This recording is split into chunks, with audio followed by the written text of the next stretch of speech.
Бүгін бізде сіздермен ашық сабақ. Сабағымыздың тақырыбы менің атым Қожа деп аталады. Авторы Бердібек Соқпақбаев. Енді балалар сабағымызды бастамас бұрын маған қарай келе қойыңдар, мен қарай топқа бөлініп алайық.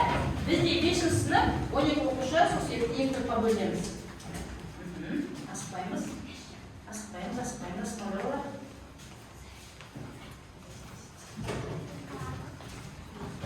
Отыра қойыңдар. Түсінім келе болар. Бізде сары шеңберлер бір топқа, жасыл шеңбер екінші топқа отырады. Жақсы. Енді балалар, бұл бізде бірінші сабақ емес, менің атым Қожа повесі бойынша. Екінші сабақ, және сабақтың тақырыбы бізде бақаның әлегі деп аталады. Көріп бақаның әлегі.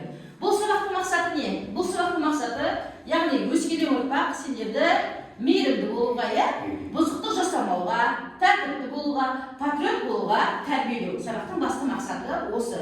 Енді балаларым, сендерге тапсырма қазір. Менің атым Қожа повесін осының алдында оқығандықтан, осы повестегі ең басты кейіпкер кім еді? Қожа. Шуламаймыз, құмды өтеп айтамыз. Кім еді айым? Қожа. Қожа қандай оқушы еді? Айша? Сосын тағы да қосатындар бар ма? Іңкәр? Тәртіпсіз. Махмуд? Өте ақымақ. Өте ақымақ, бірақ, Айша? Жетекші. Жақсы, отыра ғой, рахмет, ахан, жақсы, рахмет. Енді, балалар, менің атым Қожа повесіндегі ең басты кейіпкер кім деді? Қожа деді. Сол себепті біз сендерге тапсырма берген болатынбыз қосымша, яғни әркімнің өзінің ойы бойынша, өзінің қиялы бойынша Қожаны суреттеп портрет салып келу керек болғанбыз. Салып келдік қой? Салып келді ме? Тамаша. Көрсетте қойыңдар, қолдарын көтеріп, қолдарын бастап. Тамаша. Бүкіл сынып салып келді. Өте жақсы. Жақсы. Енді балалар, бір топтан бір оқушы шығып, осы өзі салған Қожасын туралы айтып берсін. Айта ғой, Айша. Келіп алып.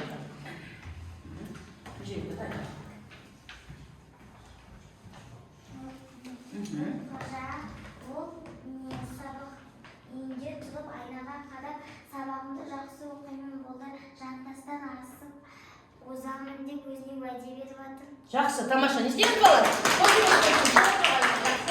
Келесі топтан кім келеді? Екінші топтан келе қойыңдар. Кім келеді? Іңкәр келе ғой?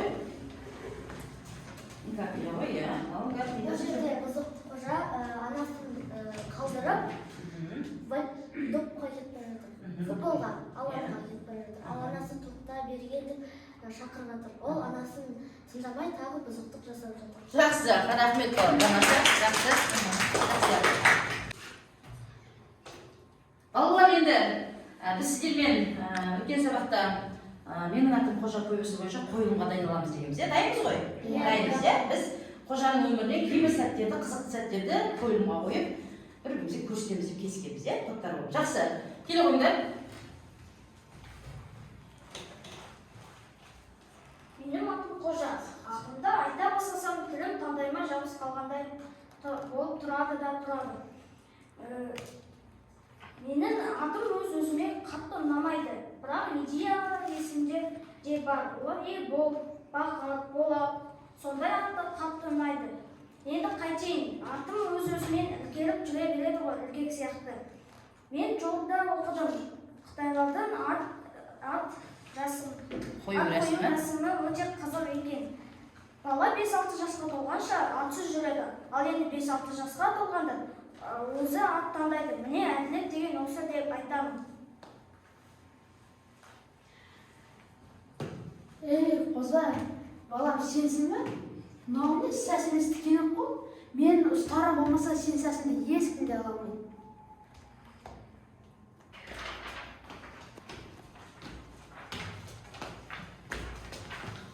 Саған не? Неге ақың бар? Тез айтшы. Бұл саған арналмаған, бұл бұзық емес балаларға. Олардың тәртіптері әдемі балаларға арналған лагерьге жолдама. Бұл саған әлі бермейді. Сенен келемеш дегенсің.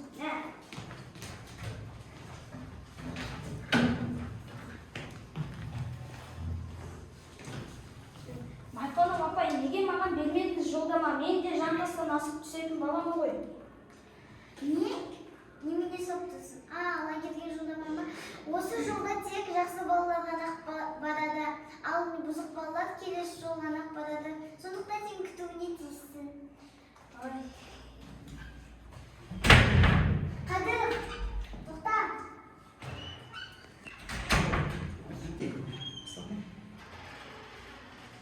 Саламатсыздар балалар, бүгін бізде биология аптауы бар.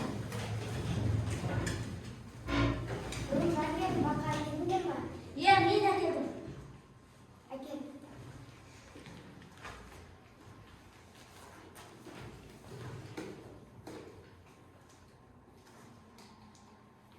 Бұл бақаның біз ішкі құрылысы және де түсін қалай зерттейтін боламыз. Бүгін бақа қай жер кіші или үлкен қай жерде өзенде болатынын зерттейміз. Рахмет. Сөйлеп тұр. Мына қандай қызық бақа? Сөйле. Мына кіммен қорқытсам екен? Кімді алдасам екен? Мына өте қорқынышты бақа.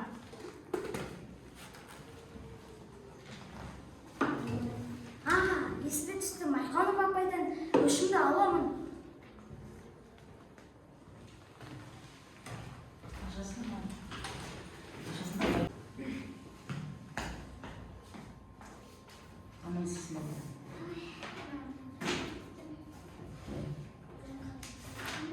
Балалар, бүгін қандай тақырып өтеміз?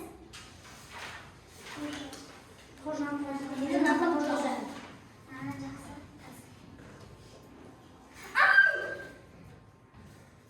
Сен қашасың ғой? Жоқ, сен айтасың, қайсысын істейді? Ай, қайсысын бұл істеген? Мен қазір директорды шақырамын.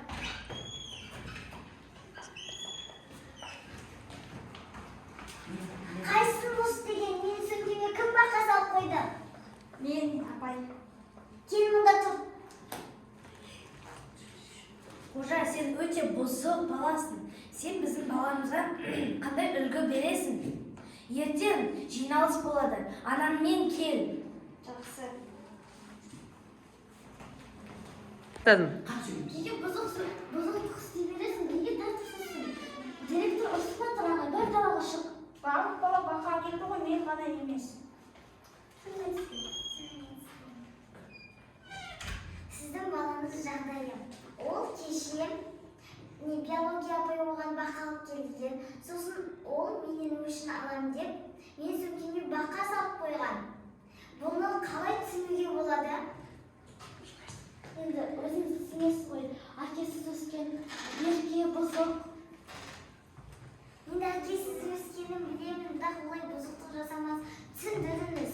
Мен директор өзін сөйлесе шығасыз. Мила, апа, жыламасыз. Сіз жай қожамен сөйлесіңіз. Жоқ, жыламаңыз. Ол түбінде адам болатын бала. Ол жақсы болып кетеді.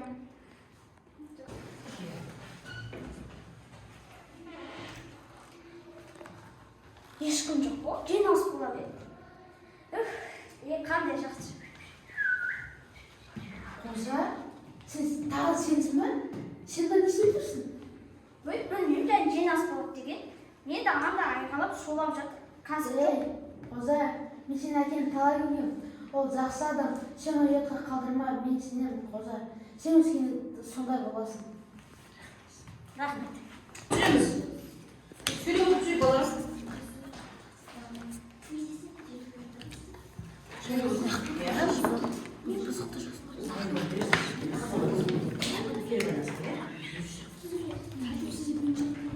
Жақсы, жұмыс істейміз.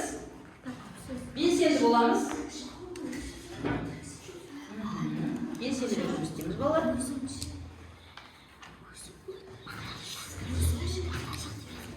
Сыныптық жаздырда жүздегі оқында болады. Балалар енді мен жаңа постымен жұмыс істетсем, постыны құрастырдыңдар. Қай топ дайын? Дайынбыз ба? Дайын. Жақсы, екі топта дайын. Қай топ келе ойындар? Келе ойындар, қай топ? Шақтаға келе ойындар? Шақтаға келе ойындар.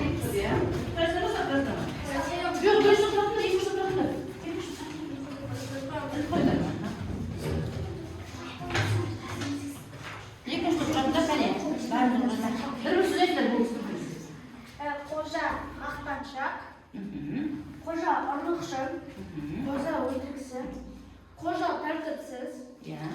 Qo'sha buzoq, qo'sha takabbur, Aha.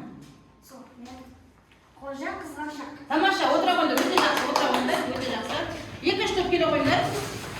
Ikkinchi to'p kelib o'ynarlar. Nechagaga o'ynarni?